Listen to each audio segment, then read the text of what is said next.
Black again, another video with the praise. Let's fix we locks. Set it. Another video with the praise. Yeah, we can talk quickly about my mind tell me do that. You ever had a situation where you be like, my mind tell me to do this. My mind told me to do that.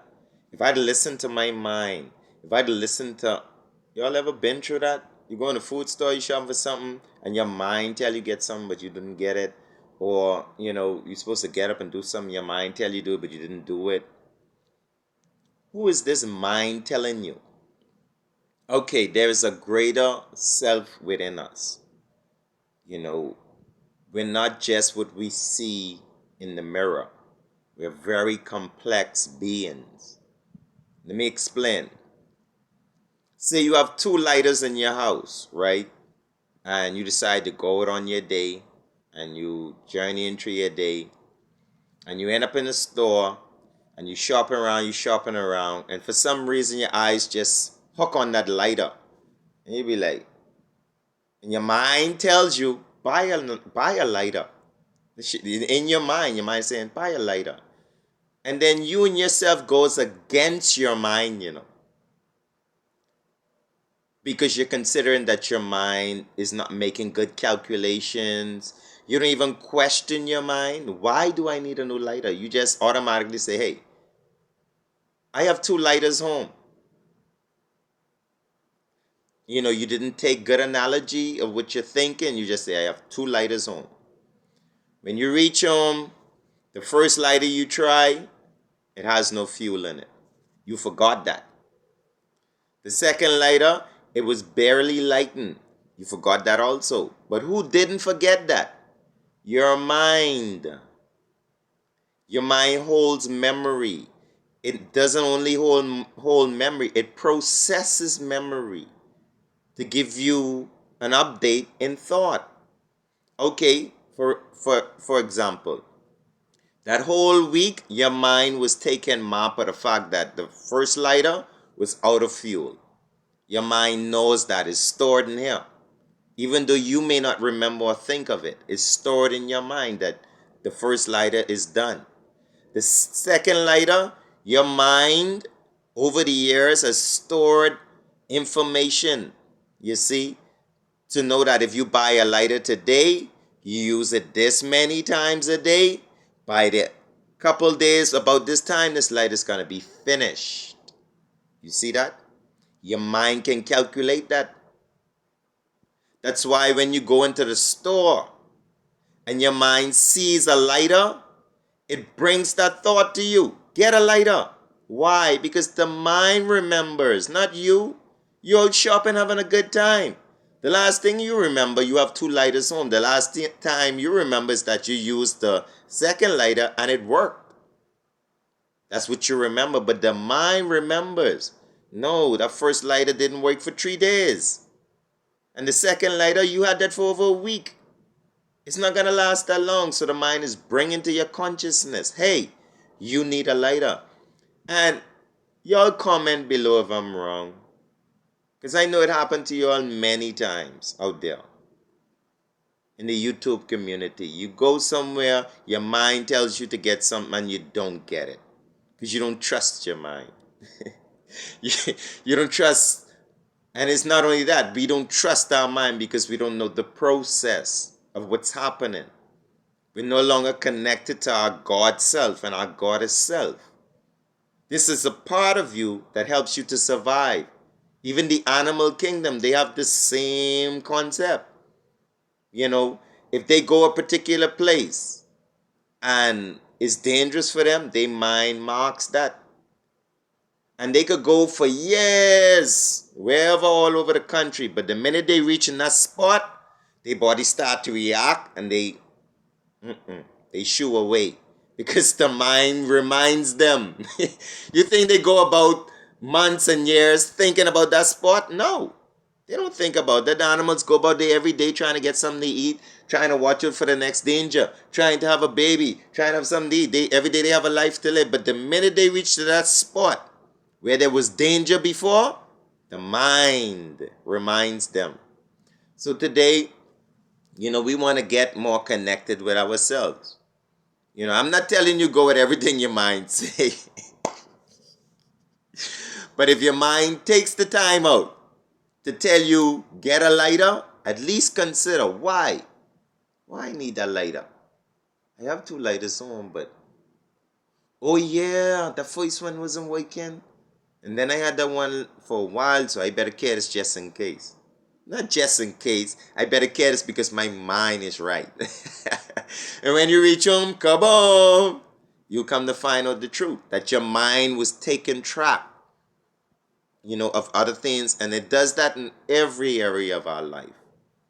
Every area. That's why sometimes when you go in a public place and you start to feel weird, and you feel like you don't want to be there because there's a memory about that place that the mind is trying to bring to your emotions, to your consciousness, that this is not a safe place.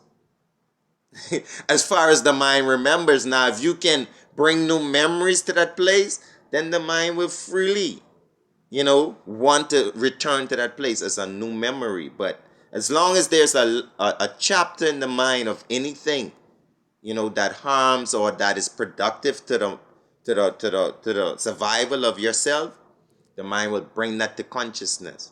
And that's why many people, like, they're traumatized because they go somewhere in life and something happens so dangerous to the tip of their survival that the mind marks that. And it marks it deeper than a lot of other memories because it's more important than any other memory. You remember where you put your keys is not as important to the mind as remembering being in combat. Seeing someone life being taken right on side of you and yours a split second away is, that's a whole different memory. So it's harder for the brain to replace that. So people for years, they traumatized because if they hear any loud sound, if they see anything that reminds the mind of that particular situation, yeah, they go into a trigger. They feel as if they at war, that they in that particular situation. It's just the mind mechanism of survival. The mind is actually trying to save that person. You see, so through years of love, repentance, donation to society, charity, humility, caring, sharing, sometimes it takes years of doing this. So that dark memory, is replaced by so much good memory, that, yeah, the body doesn't really use it for a trigger no more because the body starts to realize over time there is no danger. There is no danger. There is no danger. It takes time.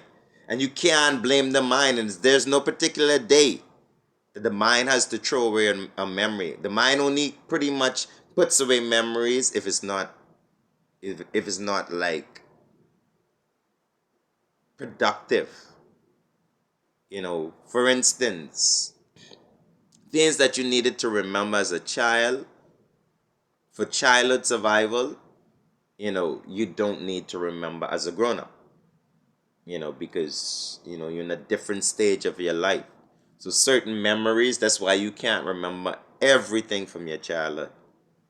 You can't remember the time when your Pampers, the little pin, it came off and you were around screaming and, yeah. It's not even a memory. I'm just making this up to show you that there is so many days of your life, even from a child, that, you can't remember. Your memory doesn't store it.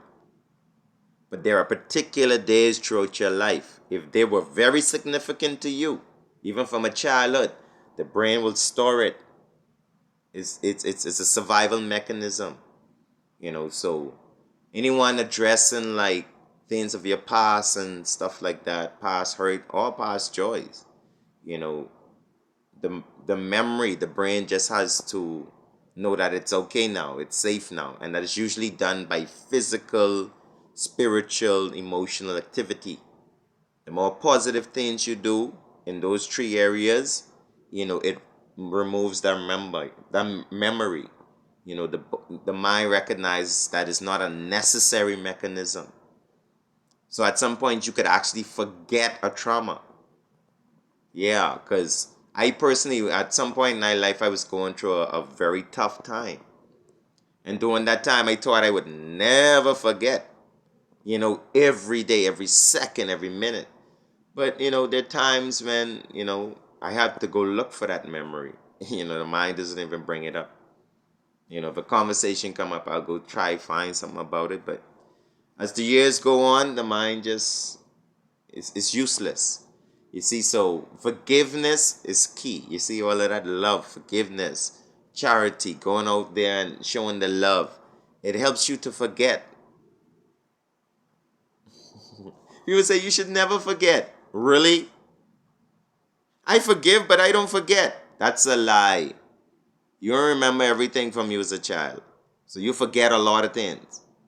So try forget the things that harm you.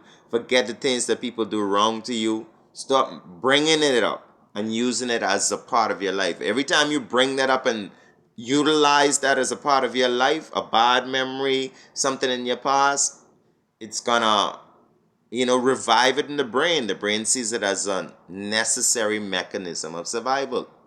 So the brain will keep bringing those thoughts and those fears and everything to you, because you're digging it up, But if you bury it with love and truth and happiness and joy and you just move on, the brain forgets about it. Just like how you forget about everything from you as a child. Your brain has no time to sit down and remember something from 10 years ago. It don't even have time to remember somebody from 10 years ago. There are people you met in your life 10 years ago on your journey. You don't even remember you met them. The brain don't have time, Yeah. Sometimes a person come to you and they try bring your memory. You remember we used to live here and you be like, don't ring a bell. Because your mind then dumped that. So you have to get to know this person in a new memory. Black again. Heart of love. Rastafari love. Just wanted to share, now and now, in your mind, if your mind tells you something, it's just not coming out of nowhere. Yeah, you have to pay attention to the things that come to your mind. If the things that come to your mind are harming you, from the past, in your present, you need to think positive thoughts. You need to do positive things. You need to stay busy positively, so the brain can remap a new lifestyle, a new way of life, you see. What's natural. So just wanted to bring this 2 tips on the mind and our relationship with the mind. Yes, we are humans. We have a brain. We have a conscious mind, and then we have a subconscious mind. Your conscious mind is, you think where you do whatever you want to do with that. But with your subconscious mind, that's the memory base, the processor that bring things to your conscious mind for you to pay attention to. You see, so it's the subconscious mind we're dealing with today, which is the thoughts that come to you to guide you enough times. Sometimes thoughts that come to you to haunt you. And you think they come to haunt you, but they're just survival mechanisms. If you treat your trauma in your past as survival mechanism, whether you were right or wrong in the situation, it's going to free you of that situation. Because it was just a survival mechanism. Even if you was wrong, that's what you thought you was doing was right for your survival. Even if you did it in cruelty, that was a part of you being yourself. Cruel. But the day is a different day. So we have to, with our conscious mind, rewire our subconscious mind. You have to address the issues of the subconscious mind with the conscious mind. And the Bible puts it in this way. It says, sit upon thine own bed and commune with thine own heart. Your heart is the subconscious mind. Black again, love.